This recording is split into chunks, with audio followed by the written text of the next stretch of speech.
Welcome to In His Grip with Dr. Chuck Betters, Senior Pastor at Glasgow Church in Bear, Delaware. In His Grip is a daily broadcast presented by Mark Inc. Ministries. Today's sermon is taken from a series of messages by Dr. Betters entitled The Grapes of Wrath, which describes the ministry of Isaiah in Israel and Judah over the course of 60 years. In today's sermon, The Grapes of Wrath, Part 1, Section A, you will see some very interesting parallels between the church under the ministry of Isaiah and how the church is viewed today. Dr. Betters instructs us that the church today is ripe for one of two things. Either there is going to be a great judgment or great revival. There might even be great judgment that brings us to the point of great revival. Let's join Dr. Betters now as he sets the scene. Isaiah chapter 5. Let me give you a picture or an overview of the international politic that surrounds or encompasses the book of Isaiah. It gives you a frame of reference in which you can see how Isaiah was preaching and what he was preaching and in what environment he was preaching in. On the international scene, there was a political force that was beginning to rise. That political force was Assyria, a rising power that was bent on world domination.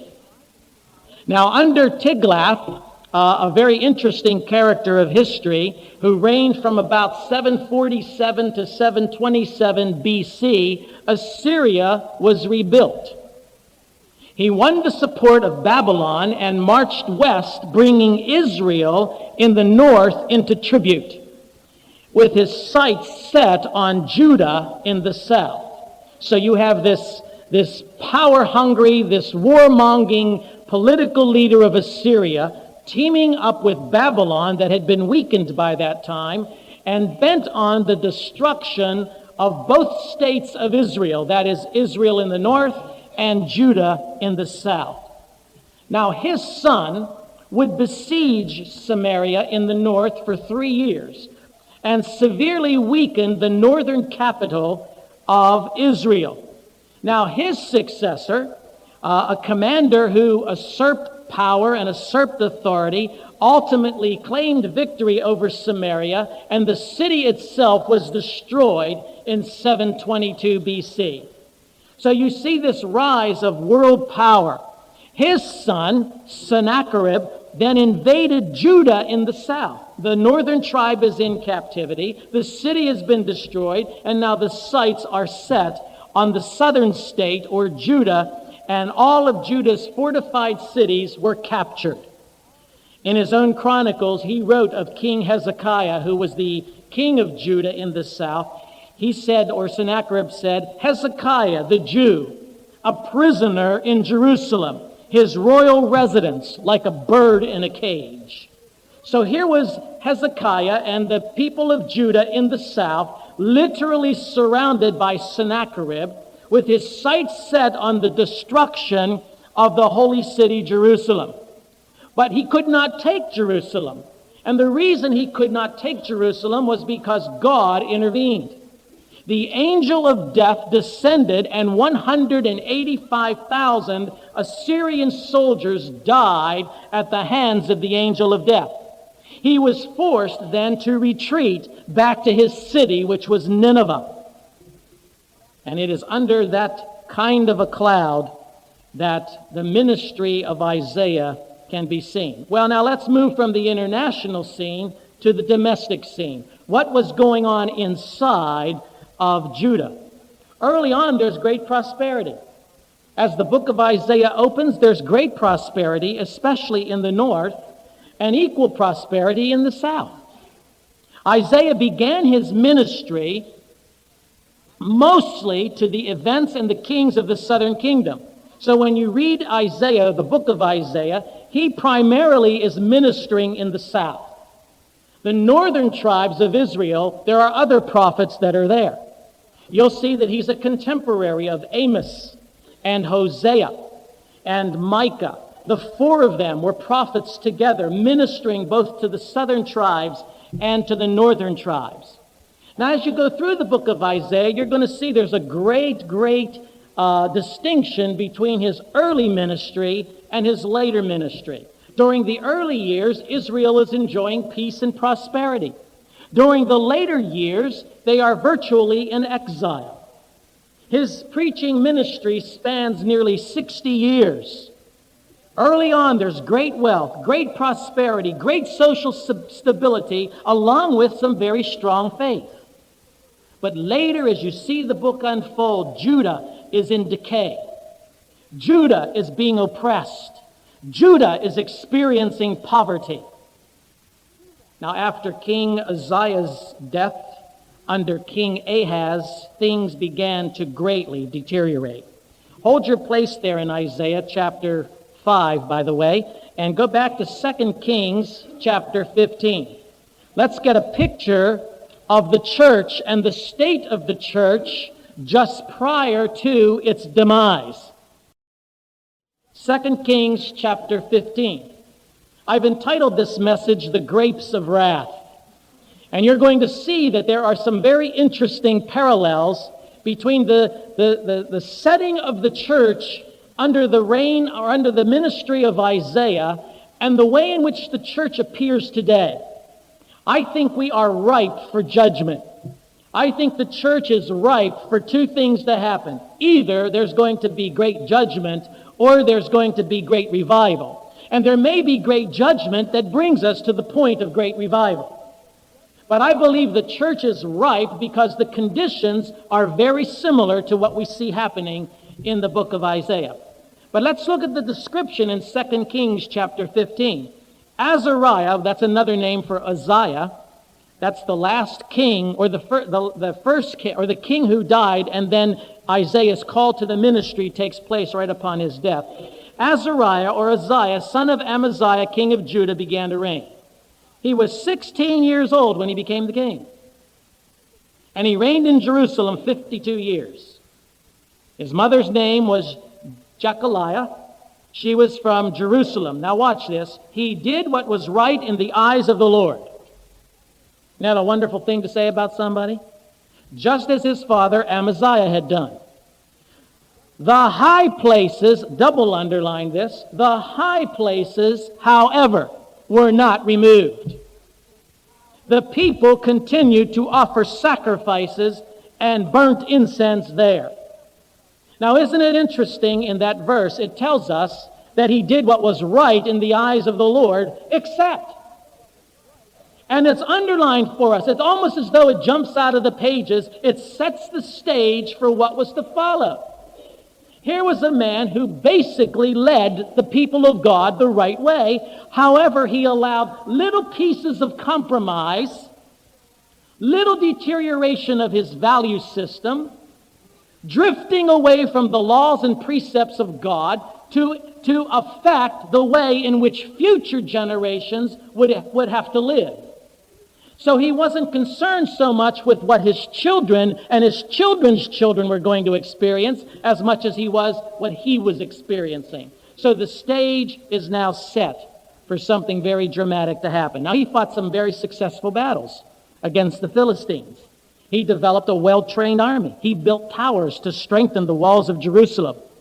But later on in his life, Uzziah violated God's principles of worship, and he was struck with leprosy. He was then excluded from the temple, was forced to put the palace in charge of his son Jotham for the last 10 years of his life. And in 740 BC, he died in the very same year that God raised up Isaiah to be a prophet. Jotham, his son, reigned just as his father did. You have that 2 Kings 15. Look at verse 34. Jotham, that's he did what was right in the eyes of the Lord, verse 34, just as his father Uzziah had done. Now watch this, like father, like son. The high places, however, were not removed. Now that's the second time in that passage God says that. The high places were not removed. The people continued to offer sacrifices and burned incense there. Now it then goes on to tell you about one of the great accomplishments. He built the upper gate of the temple of the Lord. Now his son Ahaz, Jotham's son Ahaz, the Bible describes as a wicked man. That wickedness took 2 generations to fertilize. 2 generations, and now Ahaz becomes the king. Is it any wonder why? After 2 generations of compromise, the seed of evil comes into its full bloom. Now, what do we know about Ahaz? We know he burned his own sons alive as offerings to the very same pagan deities his father and his grandfather refused to remove. He burned his children alive, sacrificed them on the very altars that his father and his grandfather refused to tear down. Look at 2 Kings chapter 16, beginning with verse 2. Ahaz was 20 years old when he became the king. And he reigned in Jerusalem 16 years. Unlike David his father, he did not do what was right in the eyes of the Lord his God. He walked in the ways of the kings of Israel, and even sacrificed his son in the fire, following the detestable ways of the nations of the Lord, the nations the Lord had driven out before the Israelites. He offered sacrifices and burnt incense at the high places, on the hilltops, and under every spreading tree. So sinful was Ahaz that when he died, 2 Chronicles 28:27 tells us that the people refused to bury him where the other kings were buried. He was buried in Jerusalem, but not in the position where the other kings were buried. Why? Because he was so detestably evil. Following Ahaz, Hezekiah comes into ministry. Again, Isaiah is still preaching. So his preaching ministry is spanning all of these kings: Uzziah, Jotham, Ahaz, and finally Hezekiah. Hezekiah stands in sharp contrast to Ahaz. He was a great reformer. Chapters 36 to 39 of the book of Isaiah are devoted to his reign. He reopened the temple. On the very first month of his rule, he reopened the temple. He fought and rebelled against Assyria. And when Sennacherib invaded Judah in 701 BC, he was unsuccessful. God even extends Hezekiah's life for an additional 15 years in response to his prayers for deliverance. But here's something very interesting. His son, Manasseh, was even more wicked than any of his predecessors. So you see this struggle of good and evil, of people who seek to be obedient to God, but allow the significant compromises into their lives that thwart them from that obedience. And for generations, it comes, and you see this spiral downward, until finally Manasseh is brought onto the scene. And tradition tells us he was the one who finally executed Isaiah. In fact, Hebrews chapter 11, verse 37, that talks about the sawing in two that the prophets endured, is probably a reference to the fact that Isaiah was sawn in two by Manasseh, the wicked king. Well, what about the man Isaiah himself? Isaiah is the Paul of the Old Testament. There's no other way to describe his great theological work. The book of Isaiah is a masterpiece of Old Testament theology. He knew God intimately, and he obeyed him faithfully, even though the world around him was collapsing and crumbling, even though he saw the church slipping into dramatic apostasy and great evil. His father's name was Amos, A-M-O-Z, not A-M-O-S, making him King Uzziah's cousin, the first king. This means that Isaiah was from royal bloodlines. His cousin was King Uzziah, and so he began his ministry in his own family, prophesying to his own people. He was a great historian and would write the chronicles of both Uzziah's reign and Hezekiah's reign. He was a disciple maker. Chapter 8, verse 16 of the book of Isaiah would tell us that he would bind up the testimony and seal up the laws among my disciples.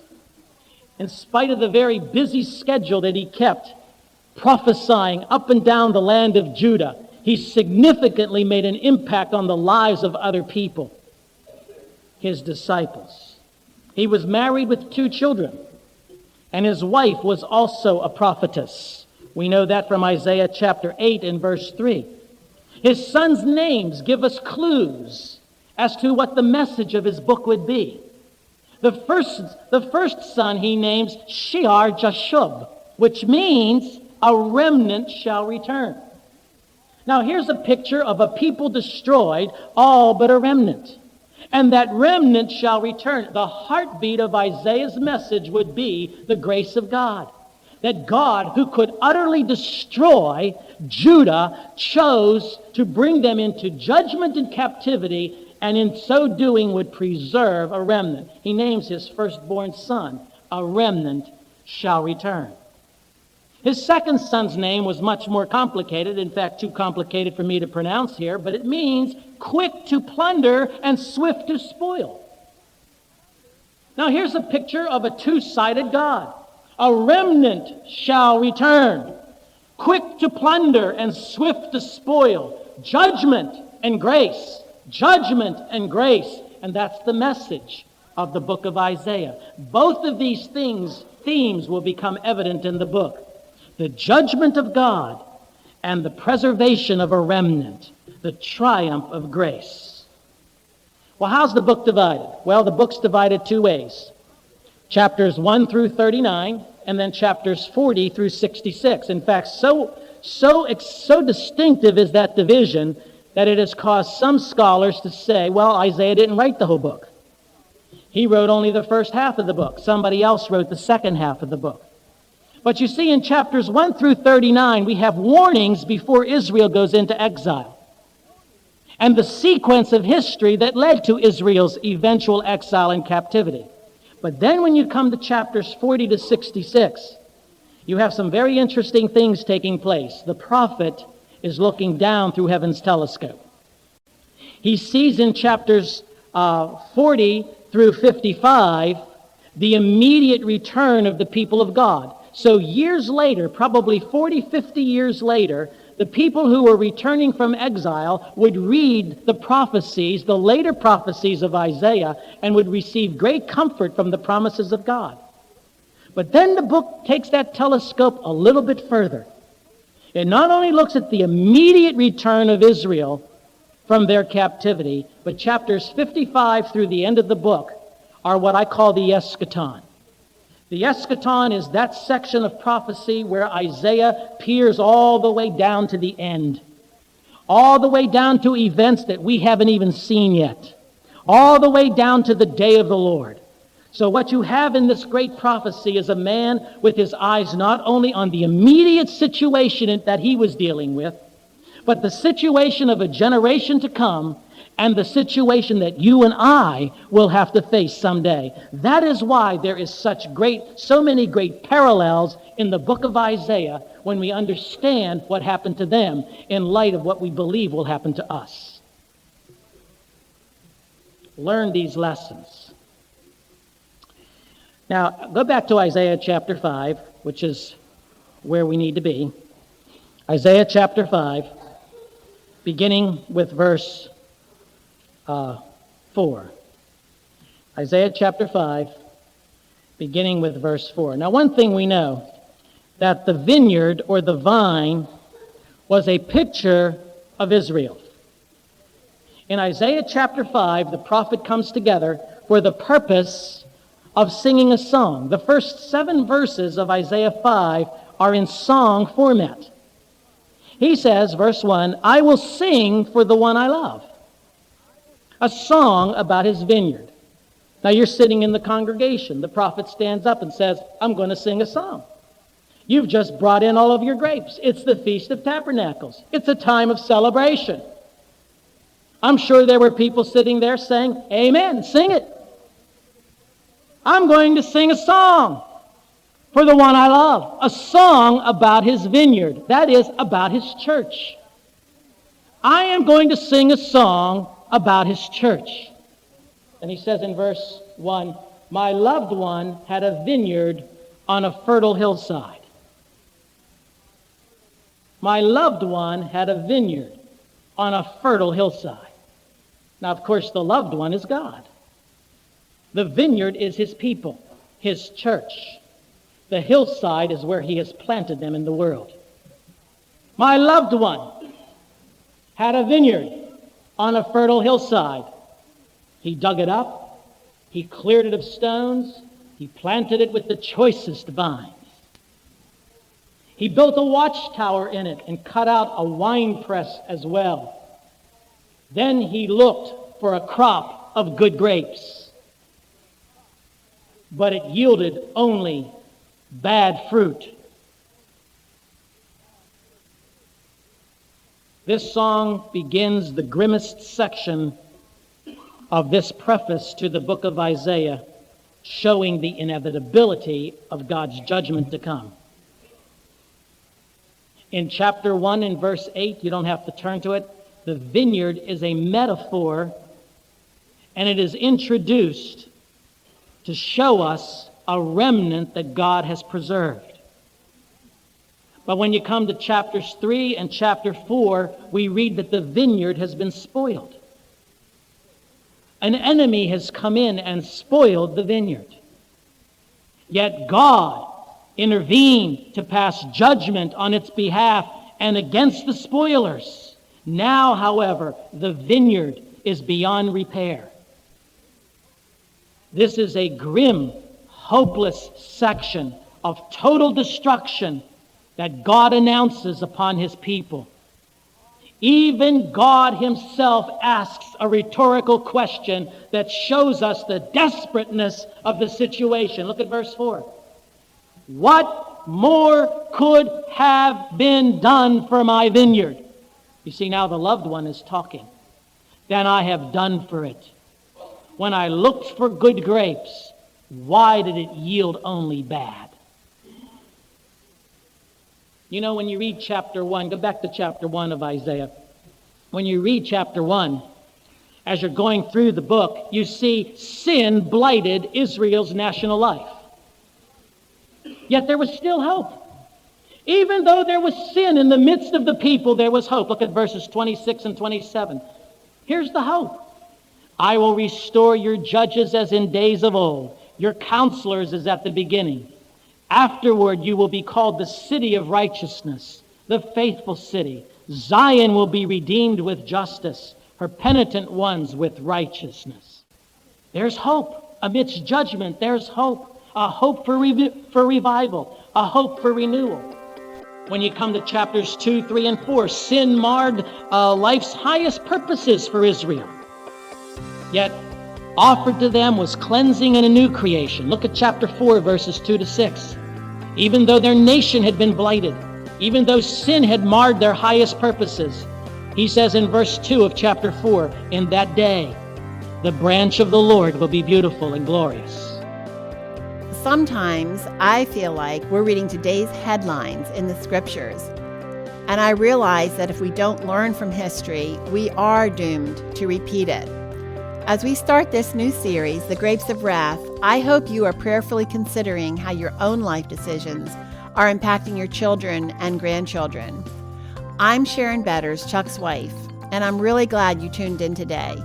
God gives us the privilege and opportunity to break the downward spiral of history on a personal level as well as nationally, one decision at a time. If you need encouragement to make those hard decisions or to simply walk by faith, we have lots of free resources on our website that are designed to offer help and hope to the hurting, as well as to encourage believers to fall more passionately in love with Jesus. Ron is our program producer, and he'll share with you several ways you can access these resources. Thank you for joining us for today's message from the Grapes of Wrath series. If you would like to receive a copy of this entire sermon, you can contact Mark Inc. Ministries and request The Grapes of Wrath Part 1, or simply reference sermon number 94-33. Mark Inc. Ministries can be reached toll-free at 877 Inc. That's 877-627-5462. Check out our website at www.markinc.org. If you would like to help In His Grip and our radio ministry stay on the air, or help us to continue providing free resources to hurting people, your prayers and gifts are always welcome. You can call us toll-free at 877 Inc. That's 627-5462, or visit our website at markinc.org and click on the support button for more information. We would like to thank you for your continued listening and support. Mark Inc. Ministries is a nonprofit ministry that appreciates your ongoing prayers and support. For more information, or if you would like to email us, go to www.markinc.org. We would also like to invite you to join us for our Sunday morning service at Glasgow Church. The church is located at 2880 Summit Bridge Road in Bear, Delaware, and our service begins at 10:30 a.m. each Sunday morning. If you are unable to attend the service in person, you can join our live stream from anywhere by going to our website at www.glasgowchurch.com. If you would like to contact us at the church, we can be reached at area code 302-834-4772 or through our website at glasgowchurch.com. Thank you again for listening to today's broadcast. Be sure to join us tomorrow as Dr. Betters continues this challenging series, The Grapes of Wrath. Have a blessed day, and remember that God is sovereign and you can trust Him as long as you are in His grip.